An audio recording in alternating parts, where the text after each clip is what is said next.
Hola, muy buenas tardes. Pues bienvenidos un viernes más a Celíacos en Directo. Son ahora mismo las 6 de la tarde y comenzamos el programa número 87 ya de Celíacos en Directo. Estamos a punto de cumplir 4 años de existencia. Deciros que estamos aquí en la sede de la Asociación Celicalia, en Madrid, en España, en Boadilla del Monte, y por supuesto pues a punto ya de comenzar una entrevista, porque ahora los programas los estamos haciendo de semana en semana, es decir, a partir de antes era cada 15 días y bueno, pues y hacíamos más de una entrevista, y ahora lo que estamos haciendo es hacer una sola entrevista pero semanalmente. Así que estaremos con vosotros pues toda la semana, los viernes a las 6 de la tarde. Hoy es San Isidro, es la festividad de San Isidro en Madrid. Y bueno, pues no estamos en la pradera ni podemos estar. La verdad tampoco acompaña mucho el tiempo, está lloviendo. Y bueno, pues a ver si para el año que viene podemos estar en San Isidro como todos los años, ¿verdad? Hoy tenemos al doctor Miguel Fernández Arquero, que es jefe adjunto de Inmunología del Hospital Clínico San Carlos de Madrid, y también es profesor del Departamento de Inmunología, Oftalmología y OTR de la Facultad de Medicina de la Universidad Complutense de Madrid. Y bueno, pues vamos a hablar sobre la inmunología y vamos a hablar también sobre bueno, pues el COVID. Es decir, la relación que existe entre inmunología, que es mucha, con el COVID. Y para ello tenemos a un experto, un especialista, que nos lo va a contar todo perfectamente. ¿Qué tal? Buenas tardes. Ya estamos en directo, ya estás en directo. ¿Qué Buenas tal? ¿Cómo tardes, estás? muy buenas tardes. Como tú bien has dicho, el día de San Isidro y una tarde con agua siempre da gusto estar en casa. Sí, hoy apetece estar en casa, porque está lloviendo y la verdad es que hace una tarde un poco desapacible. Así que, bueno, me quito los cascos porque hay eco y me entiendo mejor sin los cascos, aunque te escucharé con ellos. Bueno, doctor, pues sabemos, el otro día estuve hablando contigo y sabemos y sé que has estado pues al pie del cañón en el clínico en Madrid, en el hospital clínico, pues haciendo una labor para que todo funcionase perfectamente pues entre los médicos, la coordinación, se está coordinando. Cuéntanos un poco qué has hecho en el hospital, cuál ha sido tu función y cuál ha sido tu experiencia, en resumen. Hombre, yo creo que se saca uno una conclusión muy clara, muy sencilla y absolutamente contundente. Yo creo que el coronavirus o COVID-19, ahora que se llama de forma clara y para todos, ha cambiado nuestras vidas. Eso es un hecho cierto por razones obvias, ¿no? Una de ellas, sobre todo, es que te hace otra vez pensar en la historia. Es decir, la historia de las pandemias existen y eso nos ha refrescado la memoria para que no se nos olvide nunca. También nos hace pensar que los virus están ahí y hay que saber vivir con ellos, con lo que en principio te sugiere que te tienes que saber adaptar muy bien a que están ahí presentes.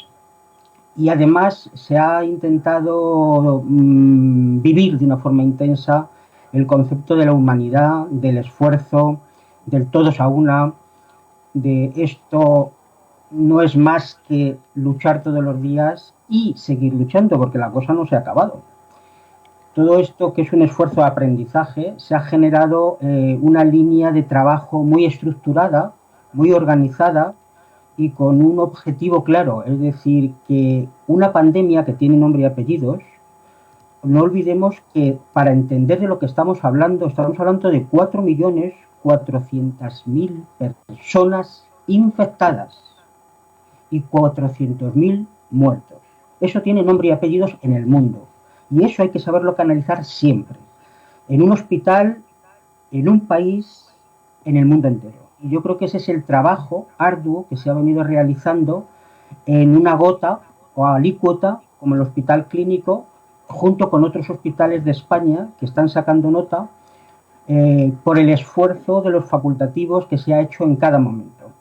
En el Hospital Clínico, claramente, es un hospital donde también, como otros muchos, existe el concepto de las urgencias.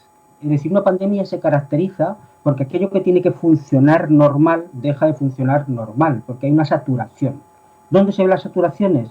en el concepto de las urgencias. Es decir, lo que es una urgencia normal en los hospitales, pues en un concepto de pandemia se quintuplica el número de pacientes y eso conlleva a una cosa muy clara, es decir, saturación de camas.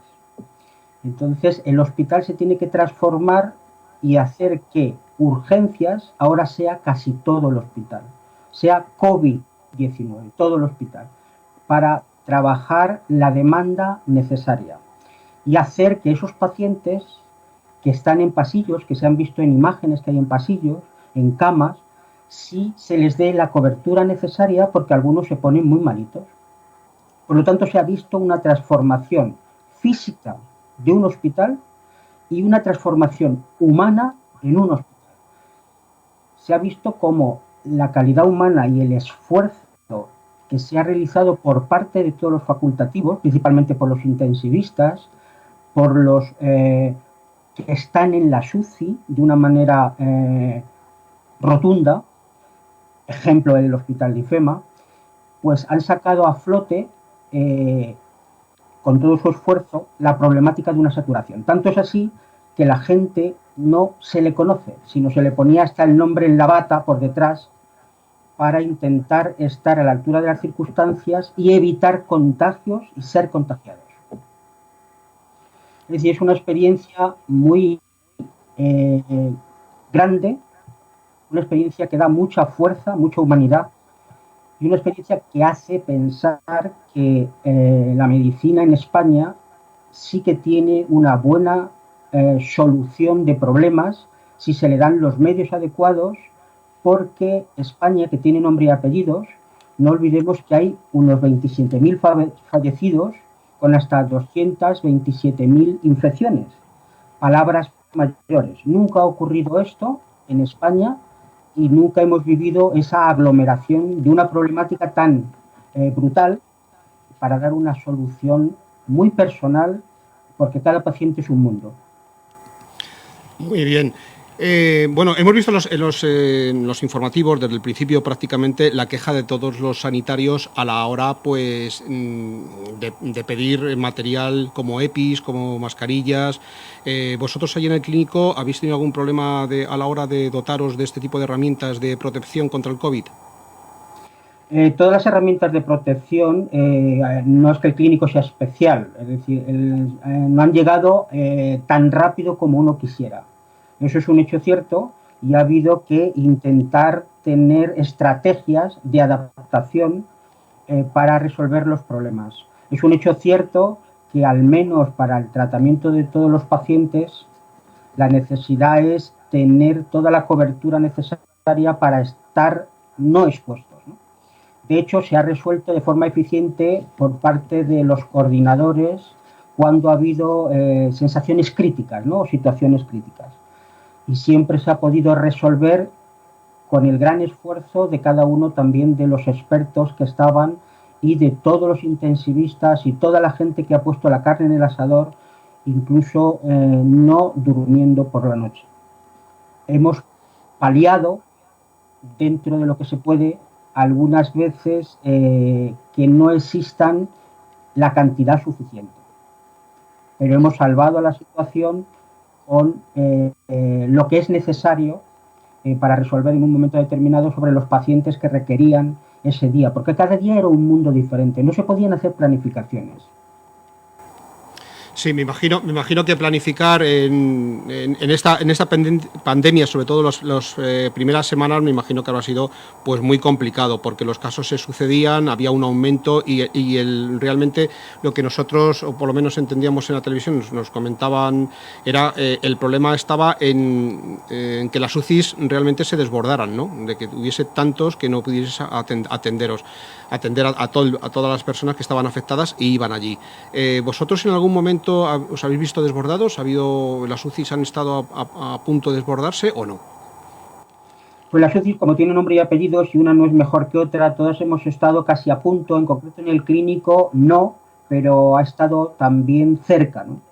Entonces, gracias a abrirse el hospital de IFEMA, que es una cosa importante, y gracias también a otras situaciones como abrir hoteles, por ejemplo, Miguel Ángel, etcétera, ha habido herramientas sustitutivas de una solución paliativa dentro de lo que podía ser un colapso. Se han abierto arterias de circulación colaterales para evitar un desbordamiento. Muy bien. Bueno, pues menos mal. Yo creo que también el hospital de IFEMA lo que hizo fue descongestionar también todo el tráfico de personas, ¿no? Os vino muy bien, ¿no? Que hubiese en Madrid un hospital pues montado en poquísimo tiempo, como fue el de IFEMA, que os quitó pues muchos enfermos. Yo creo que el hospital de IFEMA es un éxito en coordinación, en esfuerzo, en grandeza, porque trabajó mucha gente, no solo sanitaria, para organizar una estructura, una ciudad, generar un edificio nuevo para dar una cobertura de la que nunca ha sido puesta a punto, ¿no? Desde los tubos de circuitos para generar todas las necesidades de oxígeno, etcétera, y eso son miles de kilómetros casi, hasta todo lo que son las estructuras de camas y todo el aparataje necesario para hacer que cada vez se fueran implementando el número de camas en el hospital y dar una cobertura para que no se saturasen el resto de los hospitales. Era una necesidad vital y además muy bien estructurada, muy bien unificada, donde todos los hospitales vertíamos los pacientes para que no tuviéramos ese colapso que casi estuvimos a punto de tener. Muy bien. ¿Tú crees, desde tu punto de vista de profesional, como médico, que a lo mejor las cosas se podían haber hecho de otra manera o quizás algo mejor? ¿Crees que si se hubiese hecho, no sé, de otra manera, hubiese habido menos afectados? En una pandemia hay que aprender de la historia y por lo tanto la historia nos dice que las pandemias tienen nombre y apellidos y hay que tomárselas en serio, siempre. Y por lo tanto hay que saber respetarlas.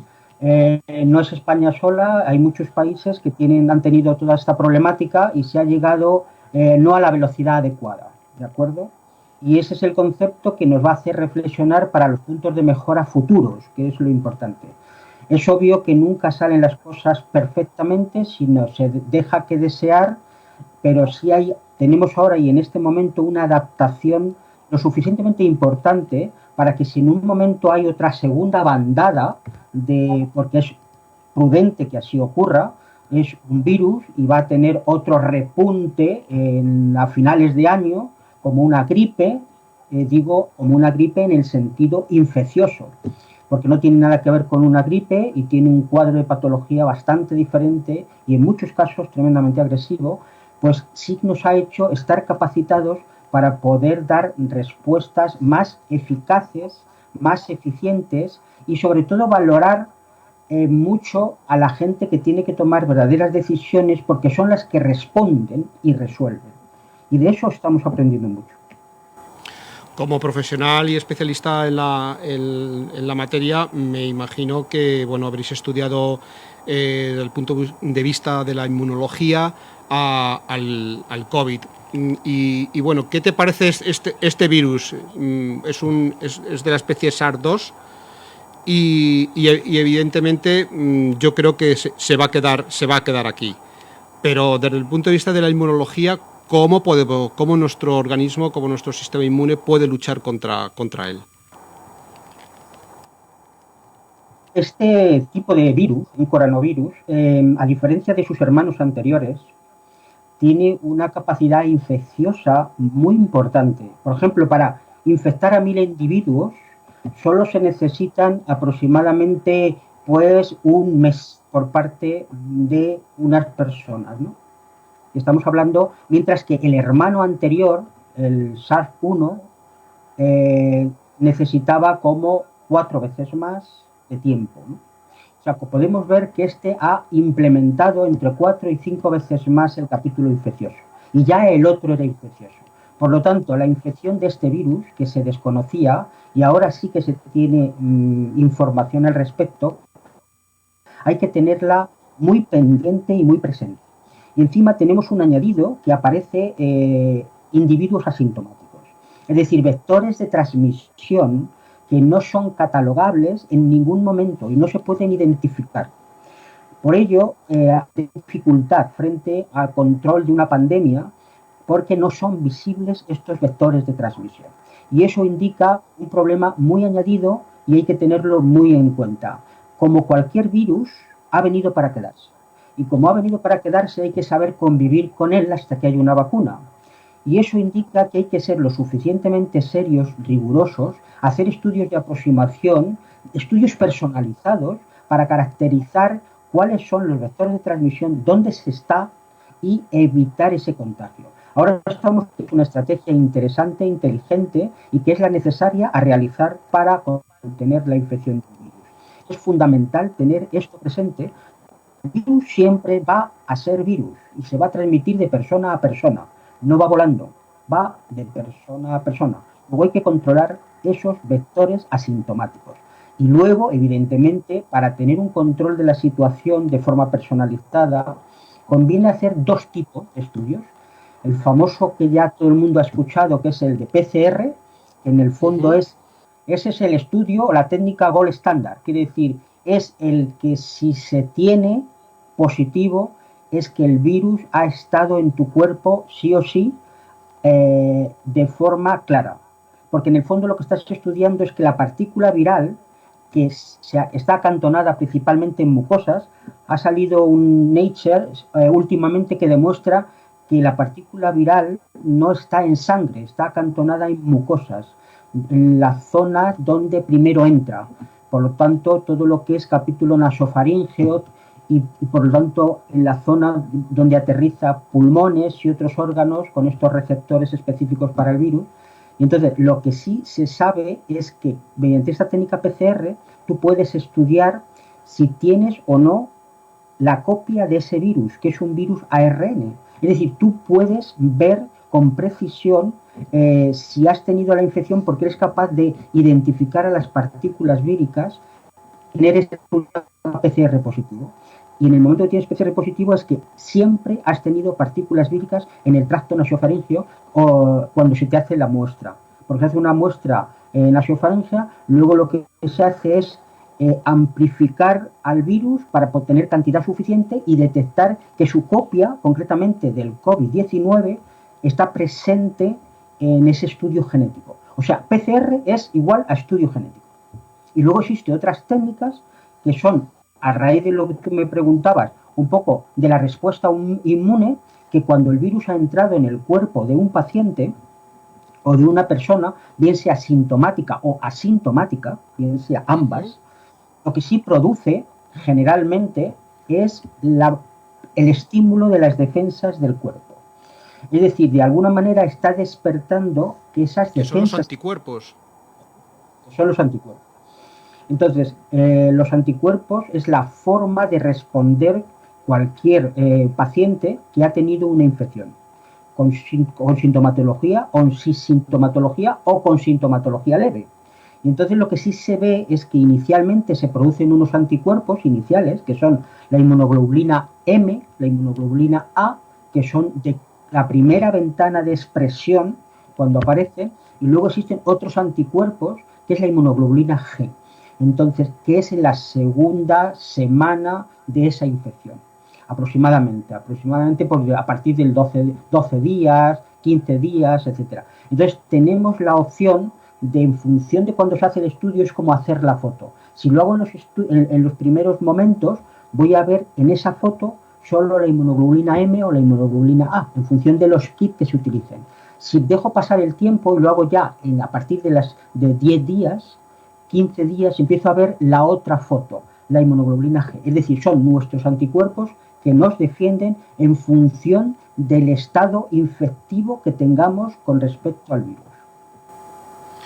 Muy bien. Y a relación de esto, los anticuerpos se generan, ¿vale? Pero ¿cuánto tiempo dura esa inmunidad? Es decir, una vez que has padecido la enfermedad, que has sido diagnosticado y bueno, que te has curado, ¿cuánto tiempo tiene su inmunidad ante el COVID? Una pregunta, Mario, y es para nota. Yo reconozco que hoy no se puede decir un tiempo porque se desconoce cuánto van a estar.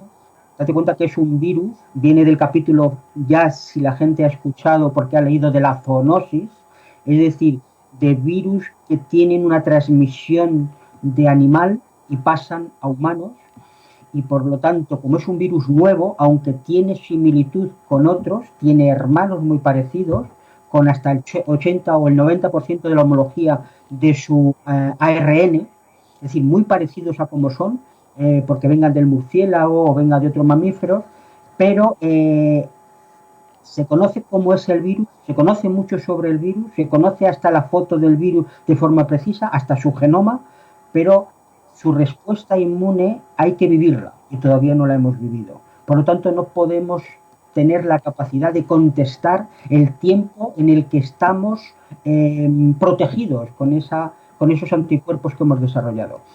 Si estimamos lo que ha pasado en los hermanos, el SARS-1, podemos tener una inmunidad amplia, es decir, de al menos 1 año, 2 años, dependiendo de los casos. Pero en este caso desconocemos cuál puede ser la inmunidad, porque incluso se prevé que cada persona puede desarrollar inmunidades diferentes, porque no es lo mismo una persona que otra en cuanto a la producción de anticuerpos, los tipos y los títulos y la especificidad de los mismos.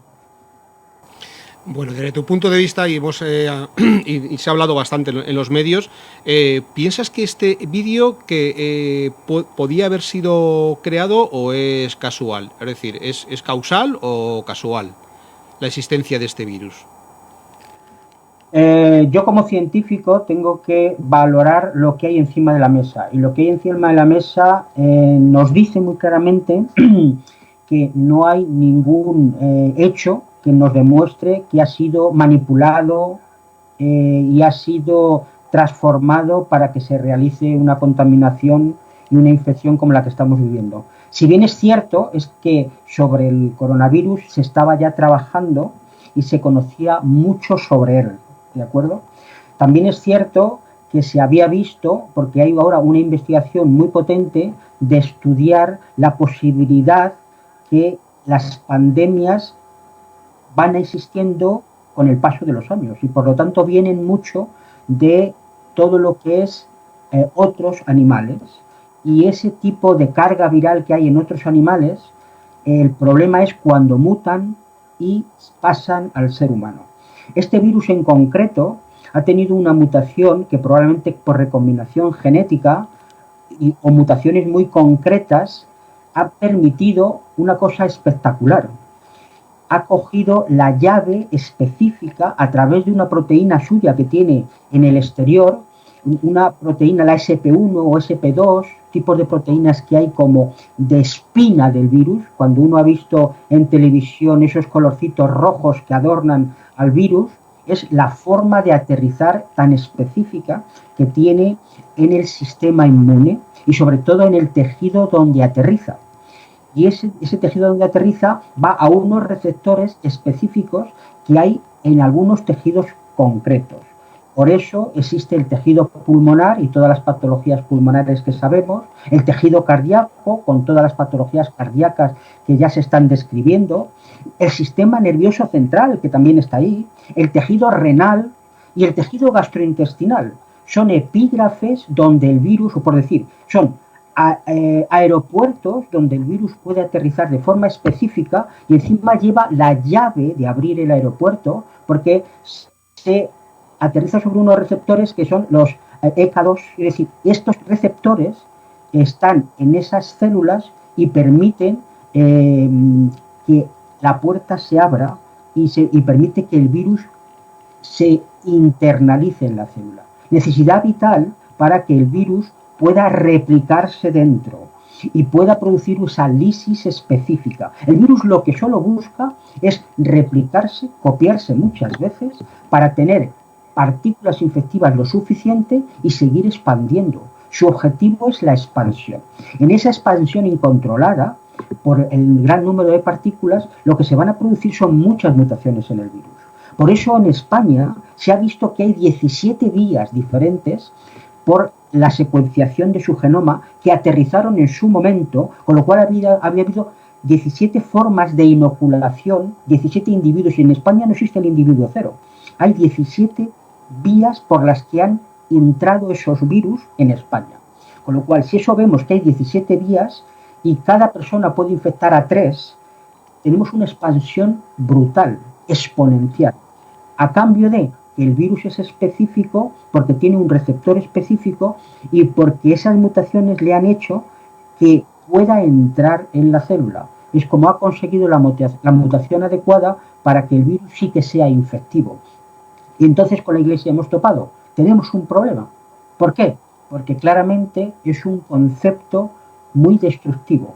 Va selectivamente a donde tiene los tejidos donde puede producir el daño y por lo tanto toda la patología asociada. Y tenemos otro añadido, como había dicho anteriormente, que el virus está en mucha persona asintomática. Es decir, hay gente que ha pasado la infección porque se está viendo por los títulos de anticuerpos, se está comprobando, ha pasado la infección y sin embargo no lo ha notado y tiene títulos de anticuerpos. Por todo eso es muy importante conocer, y ahora se está viendo en los epígrafes, el seguimiento, la especificidad que el virus ha tenido en todo el capítulo infeccioso. Y está tremendamente ligado con el sistema inmune, justificando mucha patología que ya se conoce. Es decir, muertes en niños, muertes en adultos, muertes en mayores.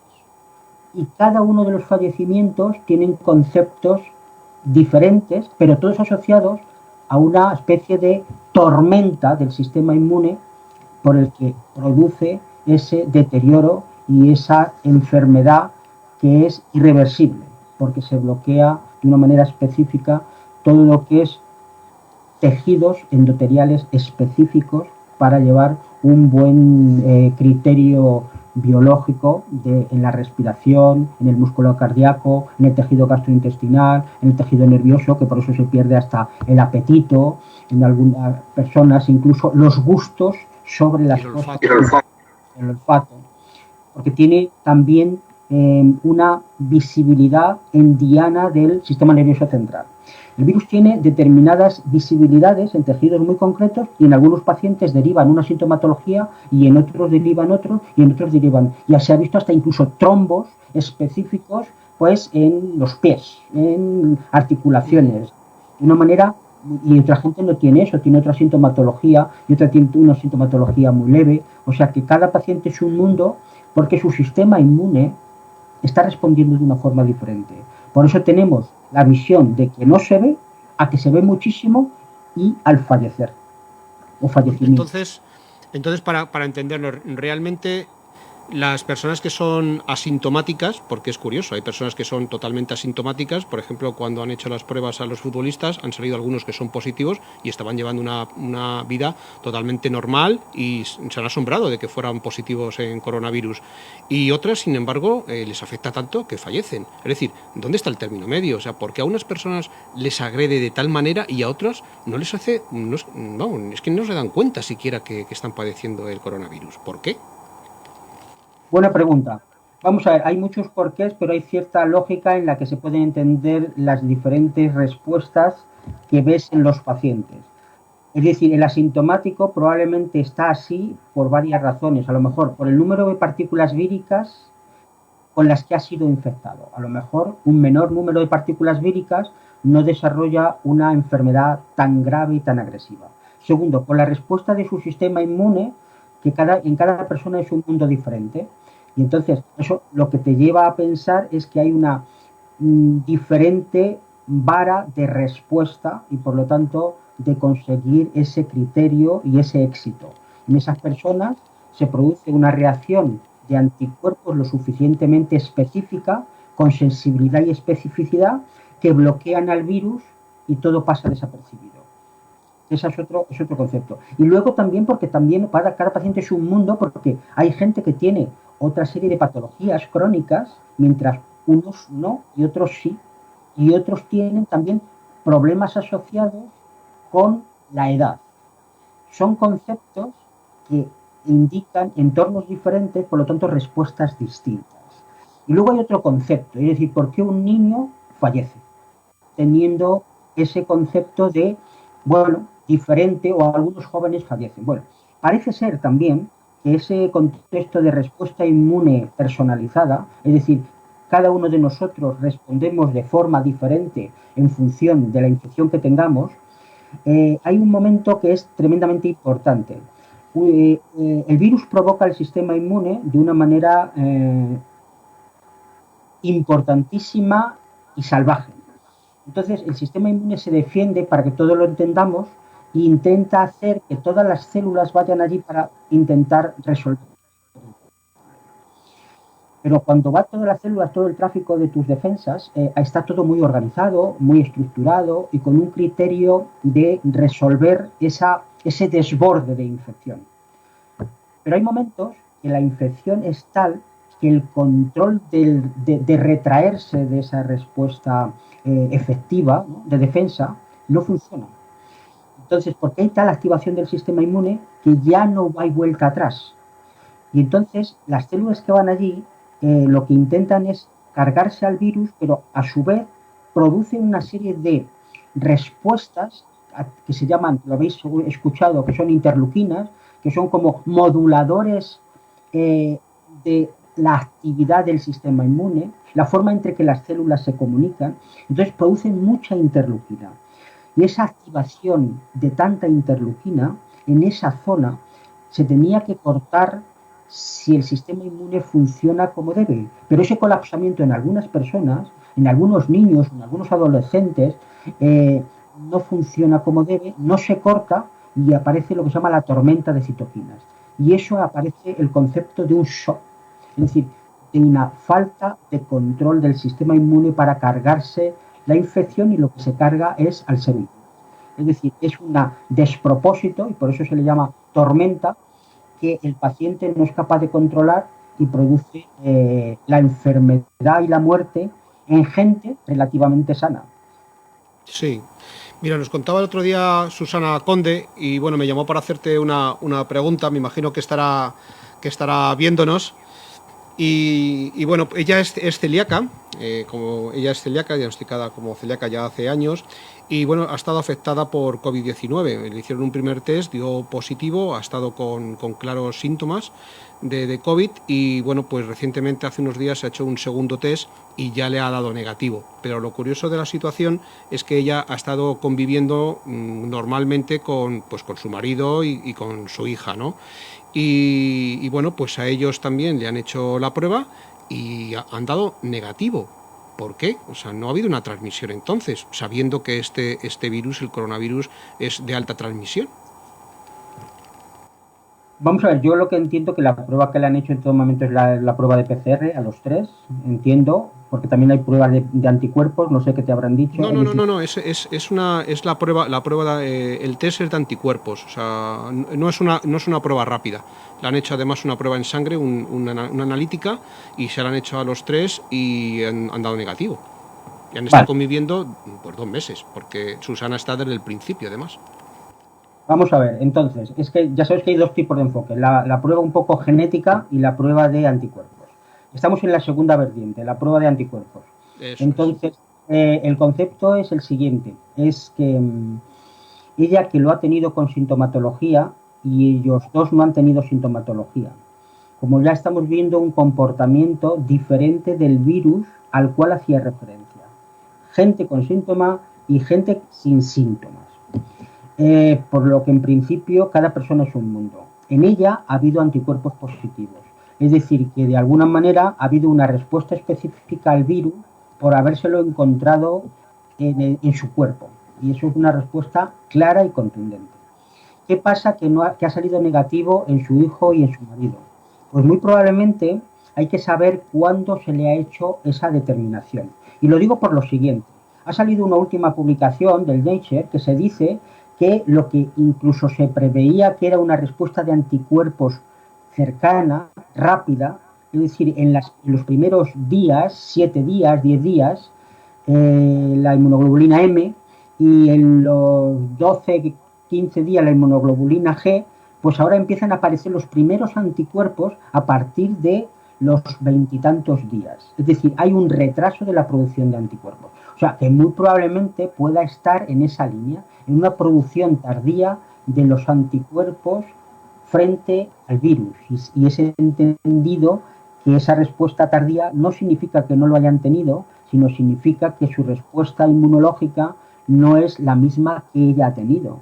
Y eso justifica que ella haya sido positiva y ellos negativo. Hay que subrayar que si lo ha tenido ella en un entorno familiar cercano, ese virus no atiende a otra cosa que pasar de unas personas a otras. Es decir, es una contaminación sí o sí, no hay lugar a dudas.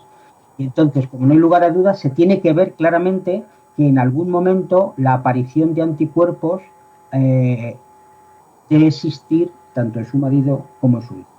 Para que se quede tranquila, debe asumir que ellos sí que van a estar protegidos.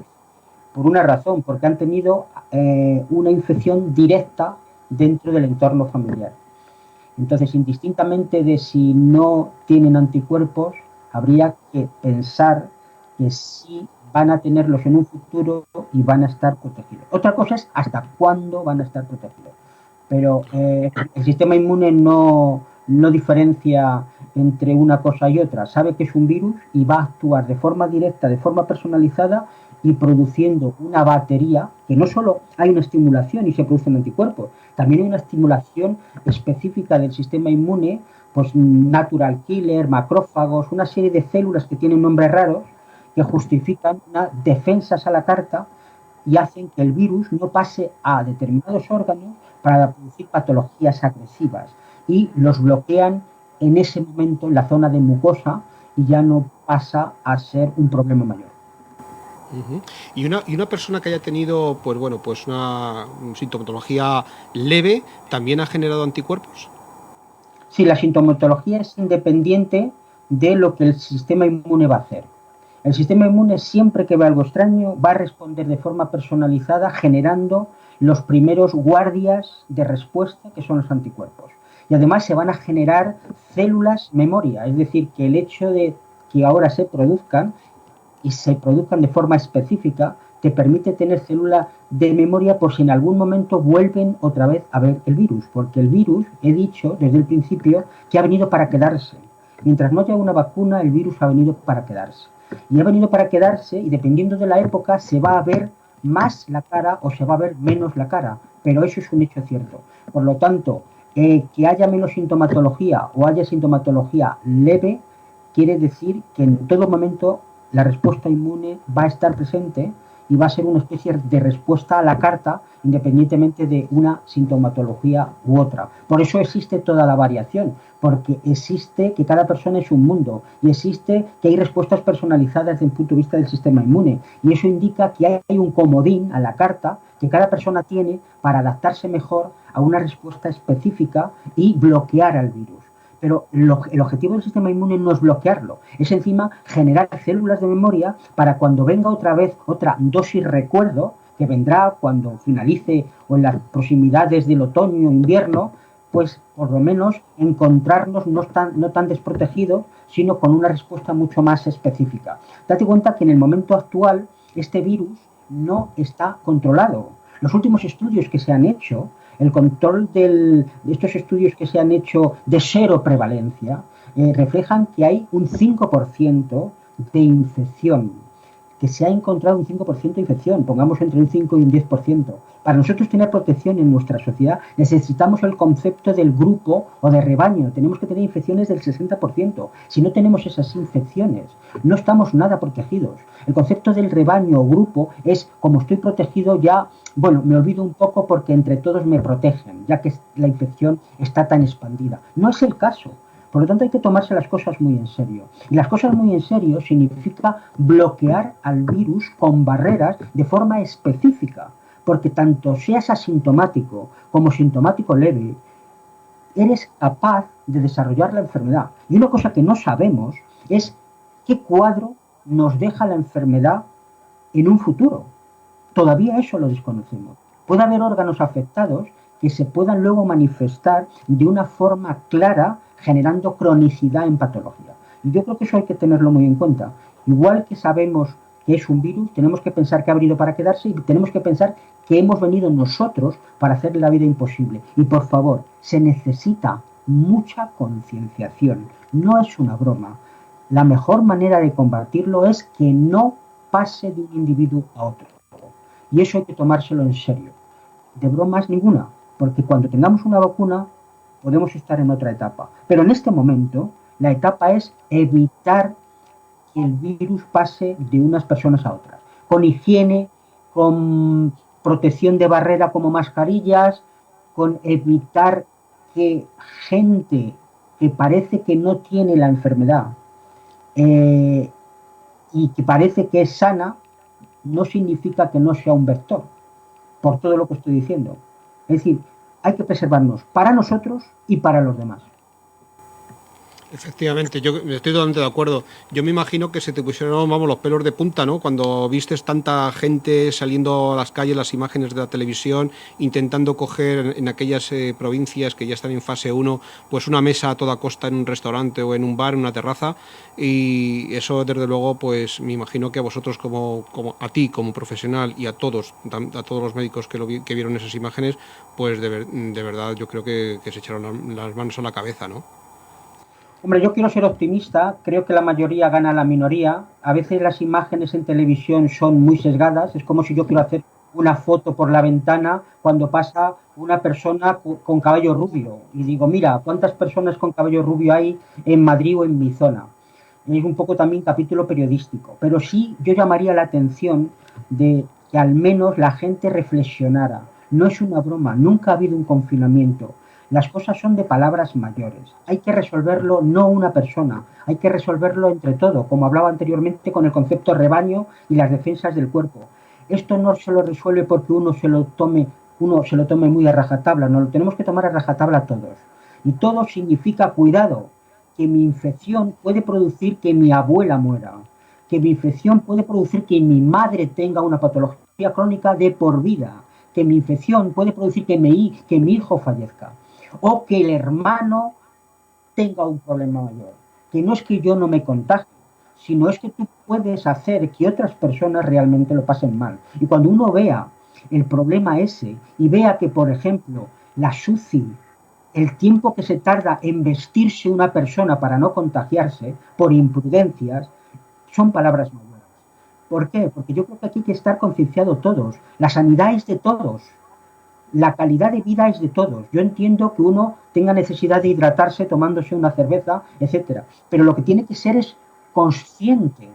Porque tú puedes tomar una cerveza si tomas todas las precauciones adecuadas. Lo que no puedes hacer es hacer que el virus facilite la transmisión de unos a otros, por proximidad, por cercanía, por lo que sea. Y eso habría que evitarlo. Y por favor, hay que evitarlo porque ahora es el momento. Y todavía no hemos sacado la cabeza del agua, de encima del agua. Tenemos el problema encima. Estamos todavía debajo del agua. A ver si nos dejan tiempo y oxígeno para poder respirar y sacar la cabeza debajo del agua. Que no estamos en el momento de tirar cañonazos. Y es un tema muy serio y que hay que tenerlo muy en cuenta. Y entre otras cosas, porque subrayo, el virus y los virus han venido para quedarse. Y está en nuestra inteligencia, nuestra disciplina, nuestro control de la situación en poder organizar una respuesta específica y bloquear al virus. Es tan sencillo como eso. Si nosotros este grado de estaba muriendo una cantidad de personas todos los días en España, cientos muertos, abrumadora, y ahora estamos en ciento y pico, eso es un éxito. Por lo tanto, hay que seguir en esa línea.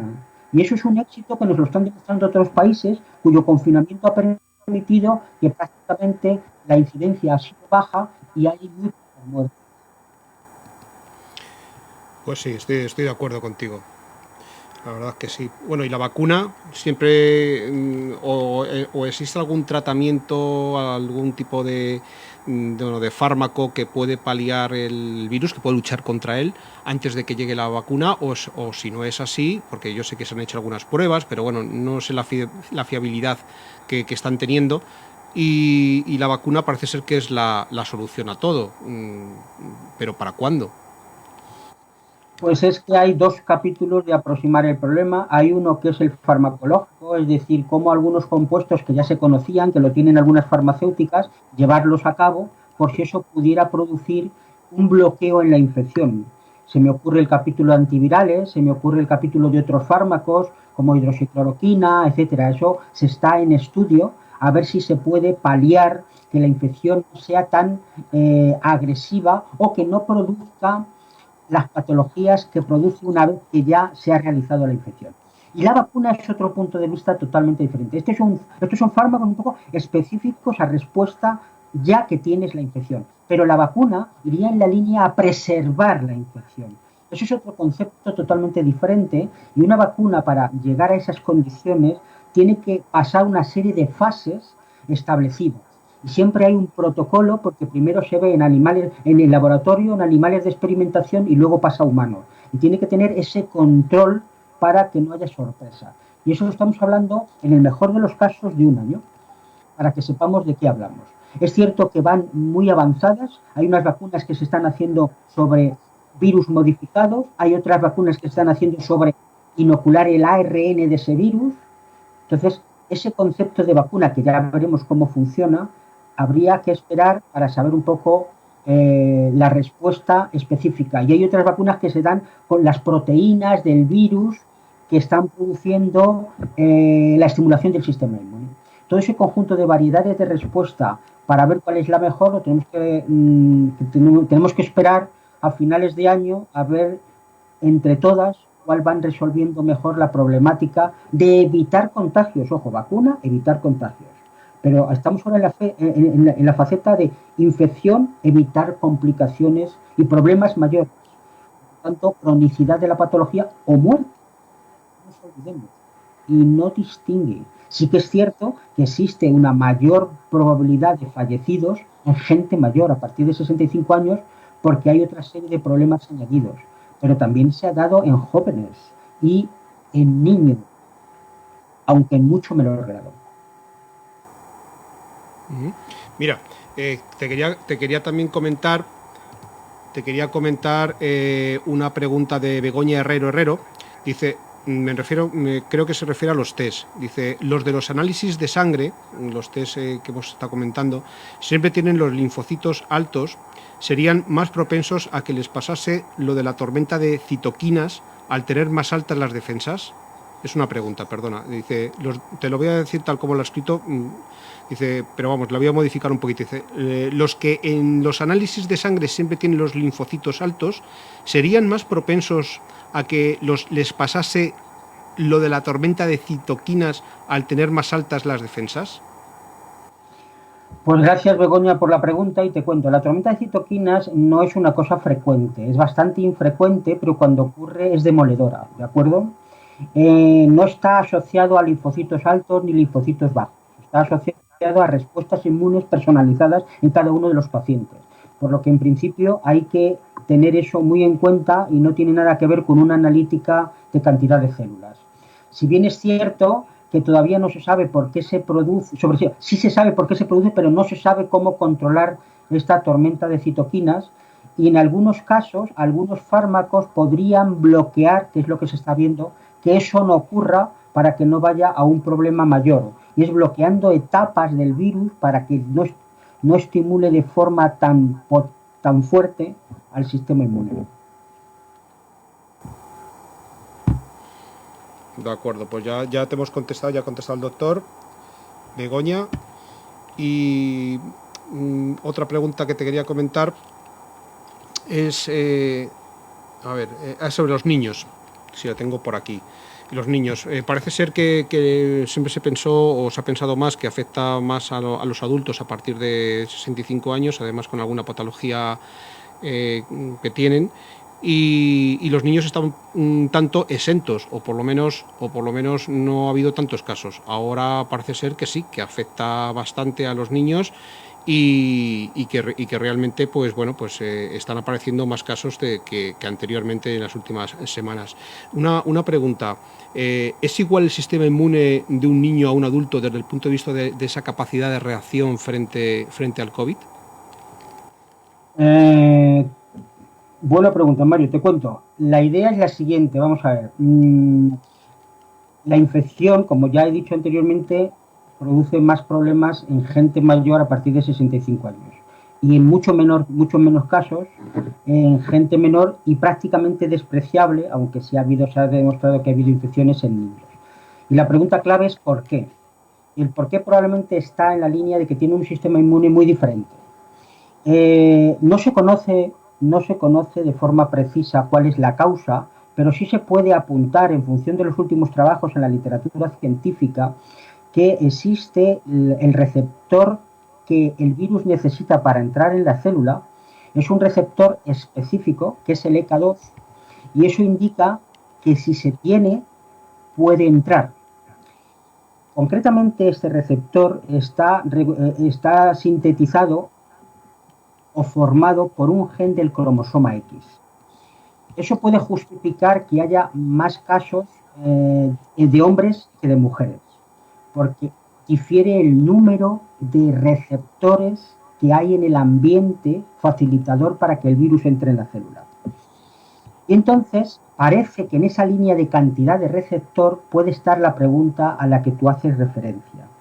Es decir, que los niños tengan menos cantidad de receptores que la gente mayor, con lo cual justifica que no se le está dando la facilidad al virus que entre en el interior de la célula.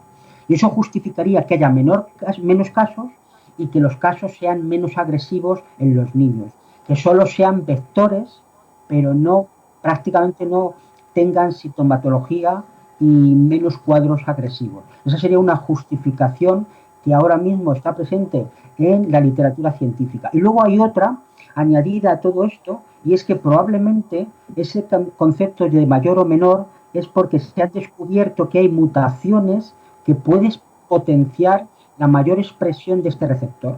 Y entonces esas mutaciones estarían más en gente mayor, mutaciones o cambios, en gente mayor que produce más cantidad de receptor y que estaría en menor grado en los niños, por lo tanto tendría menos capacidad de tener número suficiente de receptores.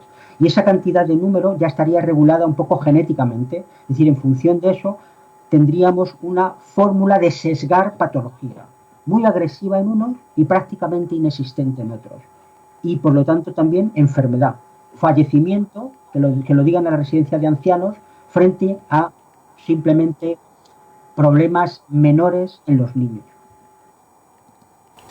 Ya tenemos otra pregunta también de Susana, que está viendo el programa, y dice que te pregunte si una mujer que ha pasado el COVID, ¿por qué una mujer que ha pasado el COVID-19 no puede ser donante de plasma para que hagan estudios o lo pongan a otro enfermo? Porque ella dice que ha llamado para donar y le han rechazado. O sea, no puede ser donante. No entiendo las condiciones que tenga Susana. En principio, toda persona que ha pasado el COVID y tiene anticuerpos que ha sido seropositiva, podría ser donante. Habría que ver las condiciones que tiene esta paciente, porque es como se trató inicialmente la patología infecciosa del ébola. El primer paciente que se trató es mediante una serodonación, es decir, se le puso plasma de gente, de una persona que había sufrido la infección. Por lo que en principio plasma sí se está recolectando, plasma sí se tiene previsto usar y plasma se va a usar para casos concretos cuya gravedad es necesaria utilizar esta herramienta. Entonces no entiendo por qué dicen que no cuando en principio... Parece ser que, según dice aquí, porque bueno, la verdad es que está viendo respuestas y tal, la han rechazado por ser madre, según me dice. No sé qué relación habrá. En principio, se prevé siempre que todos los condicionantes de seropositivo llevan unos estudios muy específicos que ahora no se pueden detallar y siempre se tiene que valorar el mejor donante. Y quizá en esa línea del mejor donante no esté ellas en la primera posición. Ahora se está intentando sacar los mejores donantes con una seropositividad muy potente, con una respuesta también, con unos controles de haber visto que es PCR positiva, que se ha negativizado, porque tienen que ver que hay una PCR negativa, no sea que pueda ser infecciosa nuevamente, poder reinfectarse. Hay una serie de controles para acoger a un serodonante. Y quizá esos controles es los que quizá ella no ha pasado. Cada grupo de hospital tiene ese protocolo muy estandarizado y se lo tienen que decir de forma precisa. Muy bien. También se pregunta, por ejemplo, Josep Pascual, que nos está viendo y de aquí saludamos, también se pregunta por qué el COVID ataca a las personas y no a las mascotas, por ejemplo, que conviven con nosotros. Pues Josep, buena pregunta. Vamos a ver, el COVID, o bueno, los coronavirus están en mascotas, ¿de acuerdo? El capítulo de la zoonosis indica que se tenían que haber quedado ahí, pero no es un hecho que ha ocurrido, ha pasado a humanos. Por lo tanto, las mascotas ya lo tienen. Lo que sí es cierto es que parece que se ha podido ver alguna mascota que ha podido sufrir la infección de COVID-19 y entonces ahora se desconoce mucho la transmisión de humanos a mascotas y si esas mascotas pueden transmitirlo o no. Eso ahora se desconoce. Las mascotas no lo padecen porque ya están habituados a esa infección de un virus, concretamente los coronavirus. Por eso ellos las mascotas prácticamente no sufren esta patología. Pero no se ha visto qué pasa si son también vehículos de transmisión a humanos nuevamente. Es decir, tú se lo contaminas a tu mascota y tu mascota se lo contamina a tu otra persona que viene a verte a casa. Eso todavía no está demostrado y no se ha vehiculizado con criterio suficiente. Aunque yo subrayo, los virus solo tienen objetivo de extenderse. Cualquier mamífero es una vía para su expansión. Otra cosa es que lo consigan, otra cosa es que produzca patología, pero están en esa línea. Todos los virus en las epidemias que hemos tenido vienen de ese capítulo acantonado de la zoonosis o estar en otros animales presentes. Y cuando tienen una mutación, es el vínculo de que pase a la cadena humana. Bueno, pues hablando de otra orden de temas, bueno, yo creo que ha quedado... ¿Tienes alguna cosita más que contarnos? Porque te voy a hacer dos preguntas muy concretas, pero ya no son médicas o medio médicas.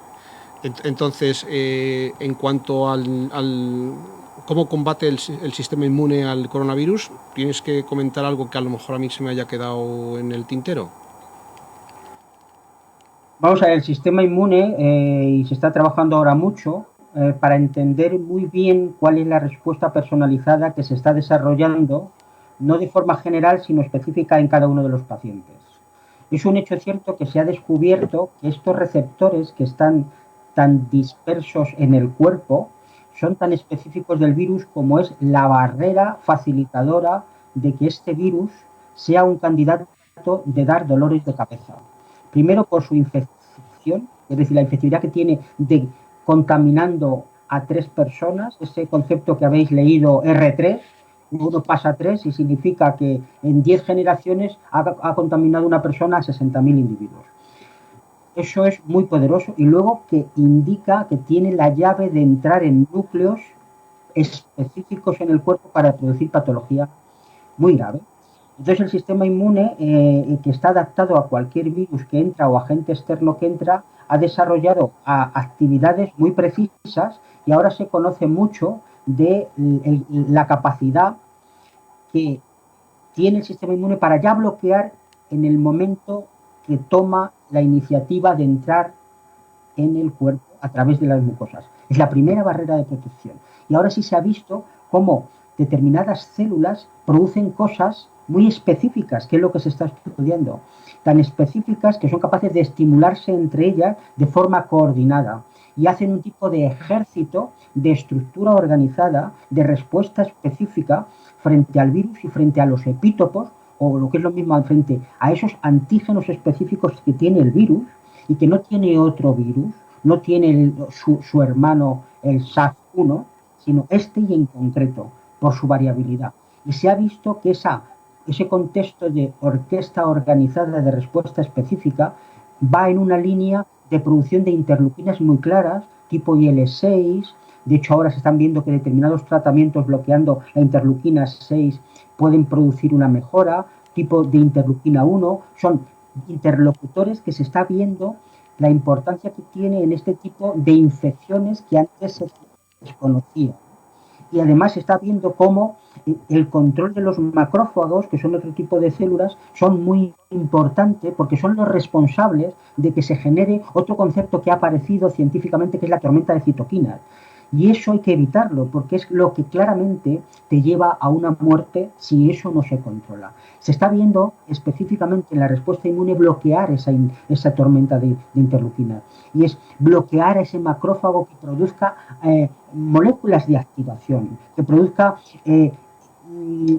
que todo esté superactivado. El sistema inmune responde de una forma organizada, específica y clara, y el problema es cuando eso se desorganiza. Por lo tanto, se está teniendo mucho conocimiento en la organización de la respuesta estructurada a través de interleuquinas y a través de células que llegan allí para controlar el proceso. Y se ha visto cómo tiene mucha importancia el macrófago, un tipo de célula, y tiene mucha importancia dos tipos de células. Las células NK, que son natural killer, es decir, que empiezan a ver que una cosa se desorganiza y matan a la célula, que es la que tiene el virus, y unas células que son linfocitos T citotóxicos, que son los que un poco organizan que no vaya a más este capítulo de batalla descontrolada. Por lo tanto, se empieza a tener más información para que no exista un descontrol en una infección tan profunda y contundente como es el COVID-19, que eso se desconocía. ¿Y cómo? Pues en función de la vía que está entrando, la respuesta inmune es diferente en función de la diana del tejido a donde ha acontecido. No es lo mismo que vaya al aspecto gastrointestinal, produciendo un cuadro diarreico importante como sintomatología en el paciente, o que vaya a un contexto del sistema nervioso central, que está produciendo una alteración de las sensaciones básicas, por ejemplo, olor, gusto, y que además perdura en los pacientes. Los pacientes dicen que he perdido el gusto, todo me sabe igual. Mira, no me apetece tomar jamón. A ver cuándo recupero el gusto y abro este jamón que me regalaron en su momento. Es decir, hasta ese punto. Es decir, es tan variopinto con una sintomatología que es muy agresiva a nivel pulmonar y otra a nivel cardíaco. Y produce, o incluso a nivel vascular, produciendo verdaderos trombos en determinados lugares muy concretos. Entonces, el concepto de dónde se produzca la infección, el sistema inmune y la respuesta va a ser muy específica de tejido. Por lo tanto, eso también se está conociendo. Es decir, que en función de los tejidos, el sistema inmune se adapta, se modula y es capaz de controlar una respuesta en una línea, en otra, y muy específica para bloquear al virus. Se empieza a tener conocimiento, como diciendo, muy microscópico de esa respuesta que antes no se conocía tan de forma específica. Y otra, al hilo de lo que estás comentando, los celíacos, al tener un trastorno autoinmune, ¿somos propensos a padecer el COVID o no tiene nada que ver? Buena pregunta, porque en el momento actual se desconoce, es decir, no son ni más ni menos propensos porque se desconoce. Es como cualquier otra enfermedad crónica que se pueda tener y no se sabe si tiene más predisposición, tiene menos predisposición, etcétera. Lo que sí se sabe es que el COVID sí tiene diana sobre ese tejido gastrointestinal.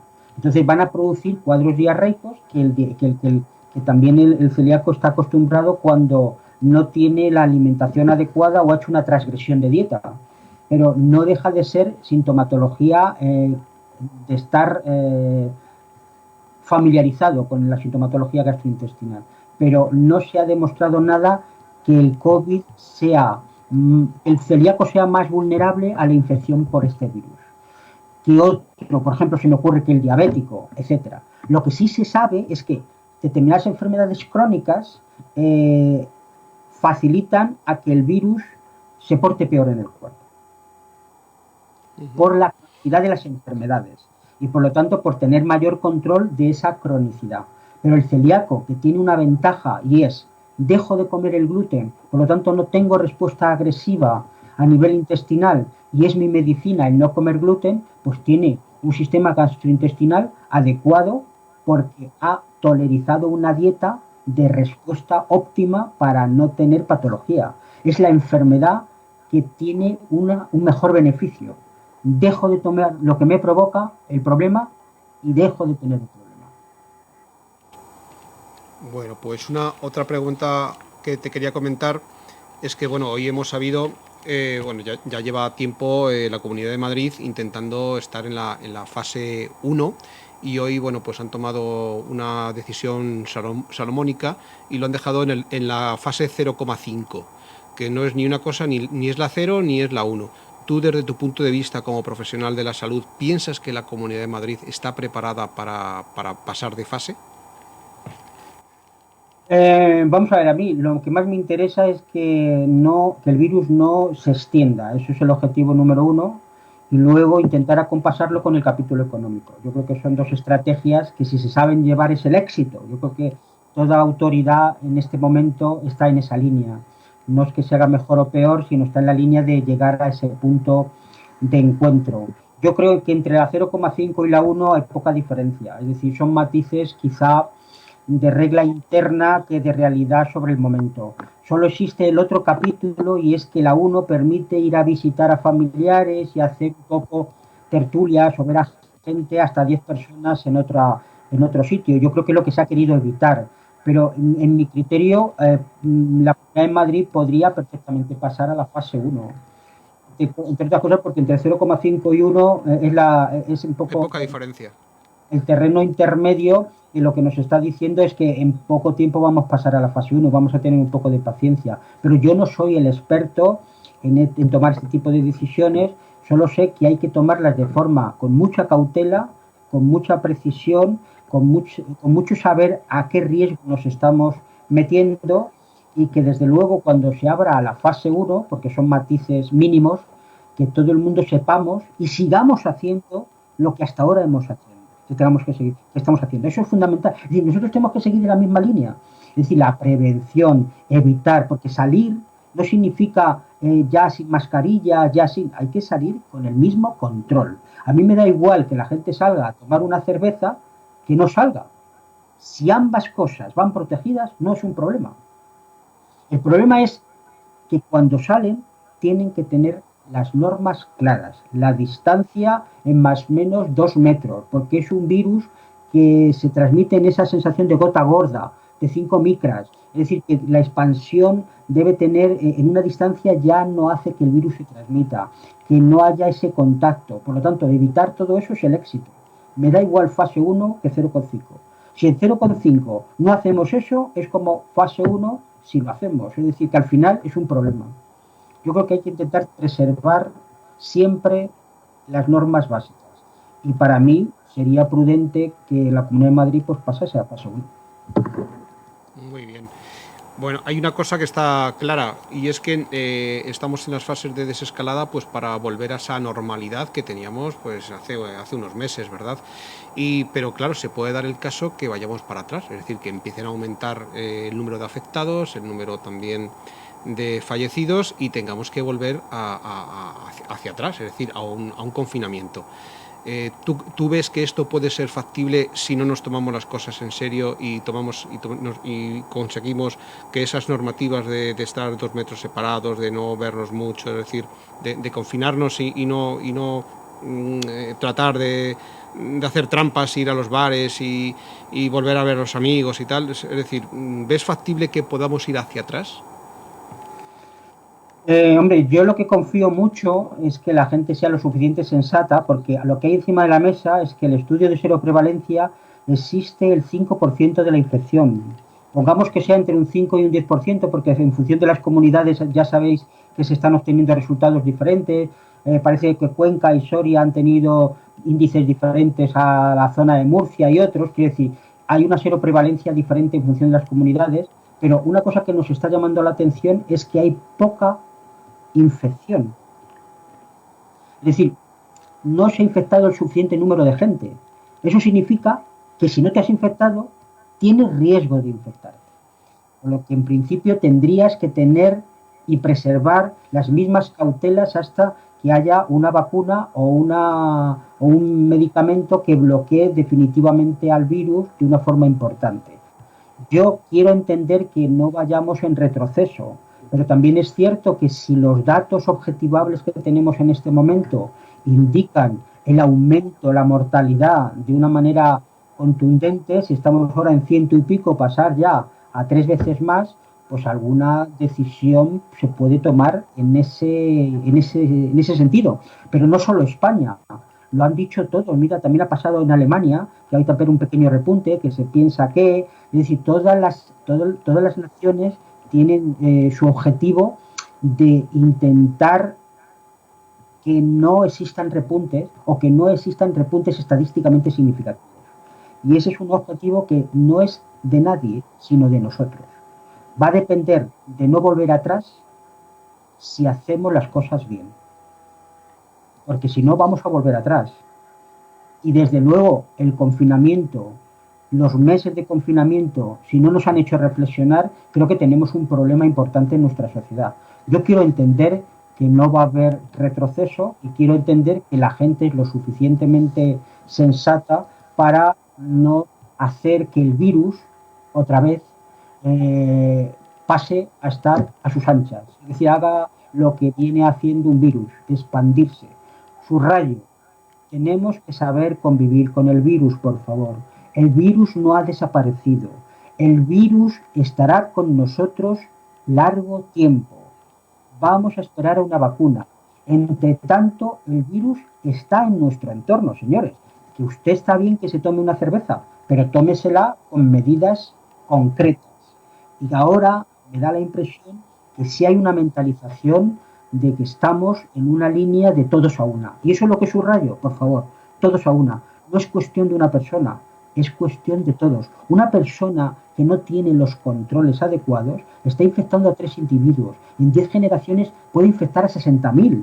Es decir, que esto no es una broma. El mismo virus en 60.000 personas, que no es una broma. Y que el efecto rebaño del que estábamos soñando, que nos podía proteger con una infección del 60%, no acontece. El 95% de nuestra población española no tiene la infección. Luego está puertas abiertas a que el virus campe a sus anchas. Seamos sensatos. Ya no por nosotros, sino por los demás, por nuestros familiares, por nuestros hijos. Por favor, subrayo eso, que es tremendamente importante. Sí, vamos a apelar a la responsabilidad individual de cada uno, pues para que esto realmente tenga una solución lo más pronto posible. Se ha dicho que, ya si quieres para terminar, son las 7 casi y cuarto, llevamos hora y cuarto, ya te dije que seguramente estaremos tiempo, pero me parece muy interesante la entrevista y la verdad que hay muchas personas que están metidas y preguntando y tal, algunas muy parecidas, pero el hecho, se habló que, bueno, que este virus lo podía parar el calor, es decir, la venida del verano podía mitigar pues la presencia del virus y que no ocasionase pues tantas molestias. ¿Tú ves que esto es así? Es decir, ¿el calor puede incluso eliminar el virus o por el contrario no tiene nada de certeza esta reflexión? Vamos a ver, el virus es un coronavirus y es muy sensible a determinadas cosas. Es muy sensible al sol, a la luz del sol y por lo tanto hace que... Es muy sensible también al alcohol. Lavados de alcohol del 70% en un minuto sabemos que desaparece. Esa sensibilidad lo que está haciendo al virus es que lo desprotege, lo hace débil y entonces hace que el virus sea más propenso a estar en peores condiciones de infección. ¿De acuerdo? Yo no creo que el calor lo haga desaparecer totalmente, pero le va a dificultar probablemente a que el virus sea tan agresivo, tan infectivo. ¿De acuerdo? Pero también hemos visto que hay otros países que también ahora están en una zona de temperaturas altas y el virus se sigue infectando a muchas personas. O sea, que yo esto todavía lo tomo en cautela. Solo sabemos que el virus es sensible a esto, pero no sabemos si eso va a disminuir la infección de forma rotunda como si queríamos que ocurriese para el verano. Es cierto que es un virus que con poco que se le haga pierde la capacidad infectiva. Y por lo que tenemos esa ventaja. Pero el virus, si lo llevamos nosotros, siempre podemos contagiarlo. Por eso, en época de verano, se deben mantener las condiciones y la normativa para evitar contagios innecesarios. Porque el virus no está en el ambiente, señores. El virus lo llevamos nosotros. Se puede quedar en un ambiente las partículas virales, que son de 5 micras, y se puede quedar en 3 horas o hacer una amalgama y quedarse un poco más tiempo hasta que bajan el suelo, etc. Y eso, todo el tiempo que se queden ahí, esas partículas no van a ser infecciosas, probablemente por el calor. Pero la que nosotros llevamos y a quien tú se lo transmitas está en óptimas condiciones. No lo olvidemos.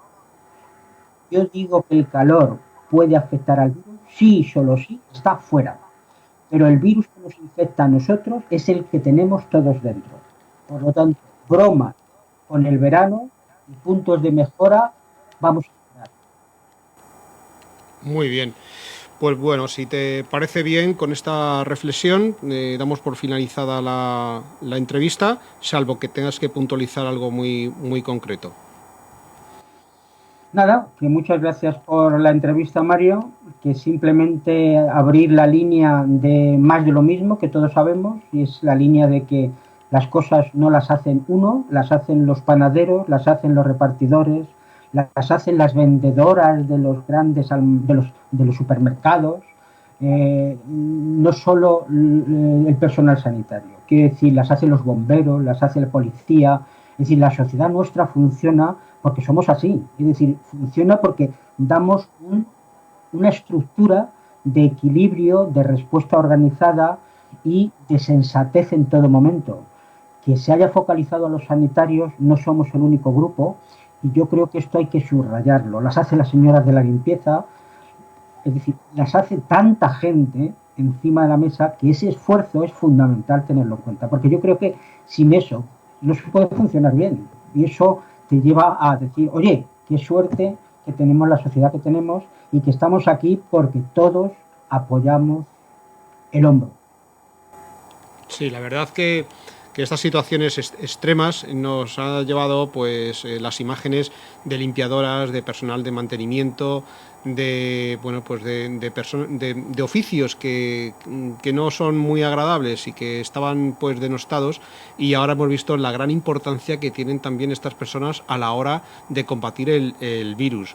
Sí es cierto que vosotros como médicos, los enfermeros, todo el personal sanitario, pues estáis ahí, pero también hay otras personas que a lo mejor tienen menos pues publicidad o presencia en los medios, que también son importantes. Yo creo que aquí también pues hay personas que son muy importantes para seguir combatiendo el virus.